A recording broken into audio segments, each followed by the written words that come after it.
बात आजादी के कुछ समय बाद की है, जब रैना गांव के लोग प्रकृति की गोद में बसे एक सुंदर से गांव में रहते थे और हर तरफ खुशहाली थी।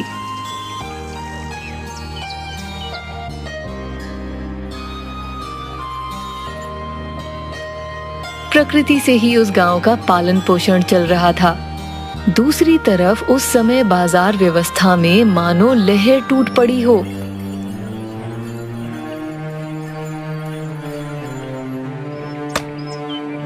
ज्यादा से ज्यादा जंगलों की कटाई हो रही थी ताकि लकड़ी की मांग को पूरा करा जा सके। सुनो सब, अब तुम सब काम पर लग जाओ। ये बहुत बड़ा जंगल है, अगर हम लगे रहेंगे तो ये काम जल्दी खत्म हो जाएगा।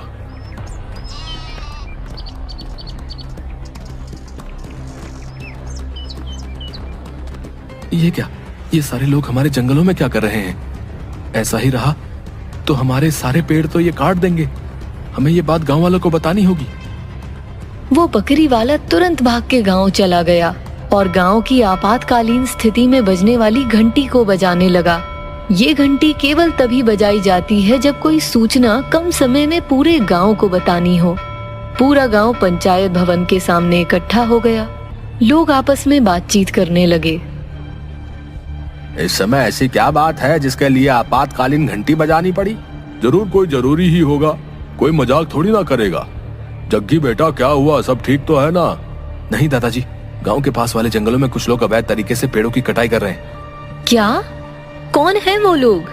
मुझे नहीं पता भाभी, लेकिन वो सब बहुत सारे हैं। हमें उन्हें रोकना चाहिए। चलो सब उन्हें मिलकर रोकें।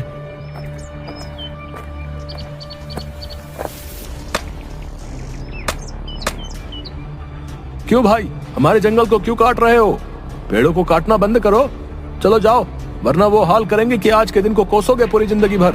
इसके बाद गांव वाले और वहां लकड़ी कटवा रहे कुछ पहलवान बदमाश दोनों आपस में लड़ने लगे। गांव वाले उन पहलवानों के सामने नहीं टिक पाए और वो सब छोड़कर गांव की तरफ लौट गए। फिर से आपातकालीन घंटी बजाई गई।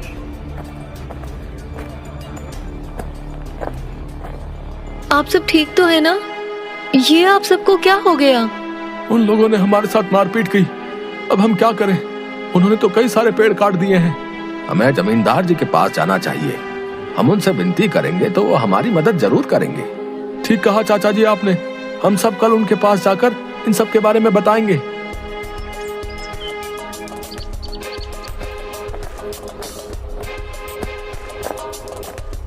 अगली सुबह सभी एक साथ जमींदार के पास पहुंचे।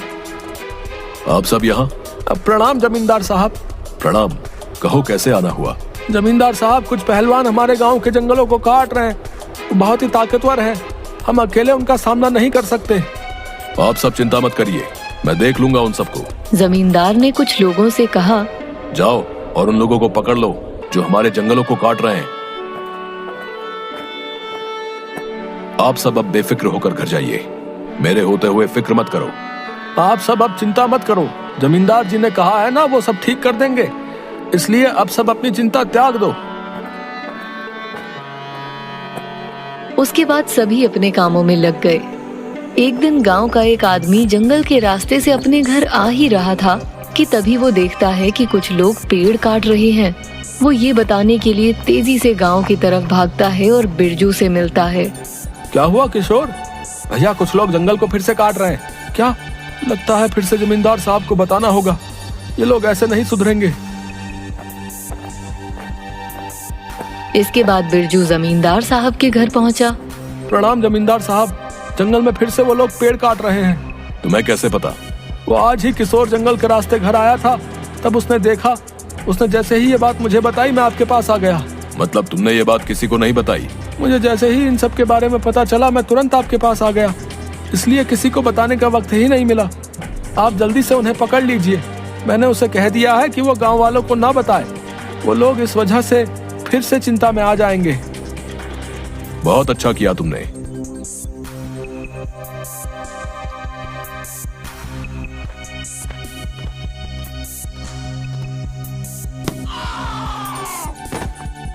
मेरा काम खराब करेगा। सबके सब ध्यान से सुन लो। उस किशोर को गांव में ढूंढो। और जहाँ भी मिले उसका भी काम तमाम कर दो। जाओ जल्दी, अगर गांव वालों को पता चल गया तो लेने के देने पड़ जाएंगे। अब जाओ यहाँ से। कितना समय हो गया है, वो अभी तक आए ही नहीं। क्या हुआ माँ, पिताजी कहाँ हैं? पता नहीं बेटा, चलो तुम सो जाओ, वो आ जाएंगे।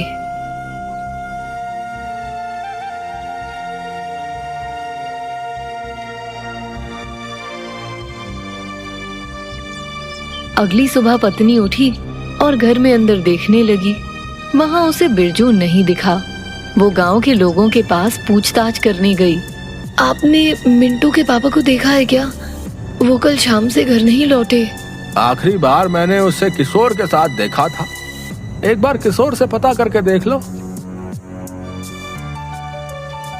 दीदी, किशोर से बात हो सकती है? वो तो कल रात से नहीं लौटा है। मैं कल से उसे ढूंढ रही हूँ, पता नहीं कहाँ चला गया। दीदी, मुझे किसी ने बताया कि आखिर बार किशोर और मिंटू के पापा साथ में थे। मुझे तो डर लग रहा है। उन्होंने कभी भी आज तक ऐसा नहीं किया। जहाँ भी जाते थे मुझे बता के जाते थे।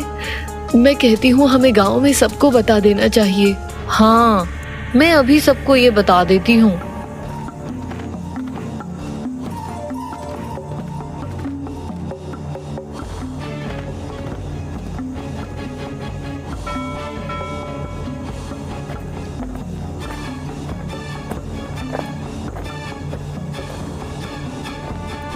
क्या हुआ बेटी, ऐसा क्या हो गया कि तुमने हम सबको यहाँ अचानक बुला लिया? मुखिया जी, कल दिन से मेरे पति और किशोर भैया घर नहीं लौटे हैं। अब शाम होने को आई है। मेरा तो मन बड़ा घबरा रहा है। आप सब उन्हें ढूंढने में मेरी मदद करिए। मुझे पता चला है कि वो आखिर बार किशोर के साथ थे और फिर चले गए, लेकिन तब से किशोर और मेरे पति दोनों ही घर नहीं लौटे। तुम चिंता मत करो, हम ढूंढते हैं उन्हें। सुनो भाई कोतवाल, पता करो दोनों लड़के कहाँ गए, किस किस से मिले, सब पता करो। जी मुखिया जी। इसके बाद कोतवाल पूरे गांव में बिरजू और किशोर को ढूंढता है, लेकिन उसे उनके बारे में कुछ पता नहीं चलता। आखिर में वो जमींदार साहब के घर जाता है। अरे कोतवाल जी, कैसे आना हुआ? जमींदार साहब, वो कल से बिरजू और किशोर की कोई खबर नहीं मिल रही। समझ नहीं आ रहा कि कहाँ ढूंढे उन्हें। उनके परिवार वाले बहुत परेशान हैं। हम उनकी कैसे मदद कर सकते हैं बताओ? हमसे जो बन पड़ेगा हम वो करेंगे। मुझे बस कहना था कि अगर आपने कहीं देखा हो उन्हें तो आप हमें बताएं, ताकि पता चल सके कि वो दोनों कहाँ गए हैं। नहीं कोतवाल जी, हमें कहाँ से उन दोनों की खबर होगी। हम तो अपने काम में ही इतने उलझे रहते हैं कि हमें तो हमारी खबर ही नहीं रहती। तो उन दोनों की खबर कहाँ से होगी भला? पर अगर कुछ पता चला उन दोनों के बारे में तो जरूर बता देंगे तुम्हें। इसके बाद कई दिनों पूरा गांव दोनों को ढूंढता रहा, लेकिन उन दोनों का कोई पता नहीं चला। एक दिन पता करते करते जब कोतवाल पास के गांव से उन दोनों की पूछताछ करके जंगल के रास्ते लौट रहा था, तभी उसे वो पेड़ों को काटने की आवाज सुनाई देती है। वो उस आवाज का पीछा करता है। वो पेड़ के पीछे से सब कुछ देखता है और शांति से वहां से निकलकर गांव पहुंच जाता है। मुखिया जी, कुछ लोग फिर से जंगल को काट रहे हैं। मैं जब आसपास के गांव से पूछताछ करके जंगल के रास्ते वहां से लौट रहा था, तभी मैंने उन्हें पेड़ों को काटते देखा। इसलिए आप सभी को बताने जल्दी से यहाँ आ गया। बहुत सही काम किया तुमने। चलो अब उन सबको हमें ही वहां से हटाना होगा। वो जमींदार तो कभी भी किसी काम का नहीं था, लालची कहीं का। चलो सब, हाँ चलो सब। आज तक केवल हमने इस जंगल से कुछ न कुछ लिया ही है। आज इसे देने की बारी हमारी है और हम अपना ये कर्तव्य जरूर निभाएंगे। सुनो भाइयों, अब हम सबको एक होना होगा। आपने ठीक कहा भैया, हम अपने जंगल की रक्षा करेंगे और इन जंगलों को कुछ नहीं होने देंगे। धीरे धीरे सबने एक साथ जंगलों को बचाने का फैसला किया और सबके सब जंगल की ओर चल पड़े। तुम सब ये क्या कर रहे हो? निकलो यहाँ से। हम इन पेड़ों को नहीं छोड़ेंगे। तुम सब ऐसे नहीं मानोगे। इन सबको तब तक मारो जब तक ये सब यहाँ से भाग न जाए। सबने मिलकर उन सबको बहुत मारा। बुरी तरह मार खाने की वजह से कुछ लोगों ने अपने प्राण वहीं दे दिए। लगता है हमने इन्हें ज्यादा ही मार दिया है। यहाँ से जल्दी चलो, नहीं तो अगर किसी ने हमें यहाँ देख लिया तो मुश्किल हो जाएगी। अब हम क्या करें? अगर हम पकड़े गए तो करना क्या है? घर चलो सब, रात को वैसे भी जंगली जानवर आकर इन्हें खा जाएंगे। उठो मेरे बच्चों, वन देवी ने अपने हाथ को एक टहनी में बदला और टहनी में अचानक से एक फूल का रस निकालकर उन सब के मुंह में थोड़ा थोड़ा डाल दिया। उठो मेरे बच्चों। सबको धीरे धीरे होश आने लगा और घाव भी ठीक होने लगे। आप कौन है देवी? मैं वन देवी हूँ। इन वनों में मेरे प्राण बसते हैं और तुमने अपने प्राणों की परवाह ना करते हुए मेरे प्राणों के लिए अपने प्राण तक दांव पर लगा दिए। अब ये लड़ाई तुम अकेले नहीं लड़ोगे। तुम्हें जब जब प्रकृति की जरूरत होगी, प्रकृति स्वयं ही तुम्हारी मदद करने आ जाएगी। उसके बाद वो गायब हो गई। कुछ देर बाद जमींदार और उसके आदमी वहां पहुंचे। तुमने उन सबको वहां क्यों छोड़ा? अगर किसी को पता चल गया तो खामखा हंगामा खड़ा हो जाएगा। वहां पहुंचते ही सबको चलाना है, समझे? कहाँ छोड़ा था तुमने उन्हें? बस थोड़ा और आगे, वो सब वहीं पड़े होंगे। अगर जंगली जानवरों ने उन्हें नहीं खाया होगा तो। यही जगह थी मालिक। कहाँ है वो सब? मालिक, लगता है उन सबको जंगली जानवर ले गए। वैसे भी ये जंगल काफी घना है, तुम लोगों से कोई काम पूरा नहीं किया जाता। खैर जो भी हो, अभी इस अधूरे लकड़ी के काम को पूरा करते हैं। जल्दी काम शुरू करो और ये काम जल्दी खत्म हो जाना चाहिए। पहलवान ने कुल्हाड़ी से जैसे ही काटना शुरू किया। रुको, तुम सब जिंदा हो? मार दो इसे। हमें तो पहले ही समझ जाना चाहिए था कि इन सब के पीछे कौन हो सकता है। तुमसे बड़ा लालची यहाँ और कौन है? सब सोचते रहे कि तुम हमारी मदद करोगे, लेकिन तुमने हमारे साथ ही धोखा किया। तुम सब तो मूर्ख हो। तुम्हें क्या पता इन सब से कितना फायदा होता है। तुम तो गरीब के गरीब मरोगे, लेकिन मैं तुम लोगों जैसा मूर्ख नहीं हूं। मैं जानता हूं कि पैसे कैसे कमाते हैं, समझे? मार दो इन्हें, कोई ना बचने पाए।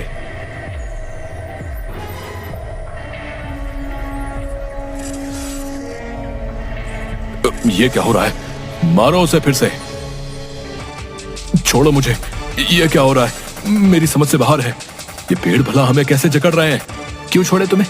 बताओ, तुमने छोड़ा इन जंगलों को? तुम्हारे आदमियों ने एक बार भी नहीं सोचा इन जंगलों और हमें मारने से पहले कि घर पर हमारे माँ बाप, पत्नी, बच्चे हमारी राह देख रहे होंगे। अरे राघव, मुझे बचा लो। मैं तुम्हें बहुत सारा धन दूंगा। हाँ, जितना तुम कहो उतना। हाँ, पहले सच बताओ कि बिरजू और किशोर कहाँ हैं? अरे वो मैंने लालच में आकर उन्हें मार दिया है। मुझे माफ कर दो। क्या? ऐसा नहीं हो सकता।